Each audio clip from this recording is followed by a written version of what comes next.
Am I the $1 hole for telling my wife Shay Euro just as racist as her parents? I 53 am white. My wife of 30 years Naomi is Japanese. We have 3 kids. This story focuses on my oldest son Kyle 28. When Kyle first got to college he began dating a Japanese girl, and when he introduced her to my wife, Naomi loved her.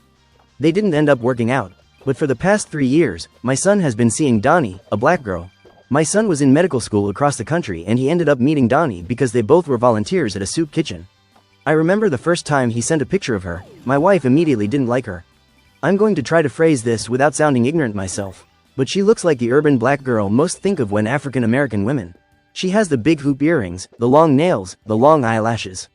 I think she looks stunning, but I've never been in a situation where I was involved in African American culture. Recently my son moved back to our city for residency and Donnie moved with him and started law school. They were staying in Airbnb while looking for a place, and this week they finally found one. So they invited us over for dinner. Donnie cooked soul food and this stuff was amazing. I complimented her food and my wife gave me the side eye. Naomi then pulled out her phone and asked Donnie why does she dress like that and why was she twerking in public. Kyle asked his mom what her problem was. I then took the phone to scroll through Danny's Instagram. And while she did have some videos of her having fun, she also had plenty of pictures of her academic achievements. Before Donnie could answer I told my wife Donnie is young and having fun. I asked did she see that Donnie graduated cum laude or all the times she volunteered. My wife looked angry that I would bring that up. Naomi then said that she thinks that Donnie isn't good enough for our son. Donnie then asked why Naomi loved Kyle's ex so much. She didn't graduate with honors, she has many different boys that she posted on social media. Donnie then said it's evident the reason Naomi doesn't like her is because of her race.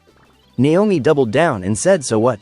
I've never heard Kyle even disrespect his mother, but he told her to get the fuck out.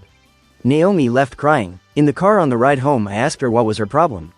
She asked why didn't I defend her. I said because she was being a racist and a hypocrite and she's acting just like her parents. Her parents didn't like me because I was white. She just said it's different and was just silent on the way home. And when we got to the house she locked herself in the room and started crying. I can't feel bad for her because if someone disrespected my wife the way she disrespected Donnie I would have absolutely did the same exact thing Kyle did. But AITA because I was also harsh towards her in this situation.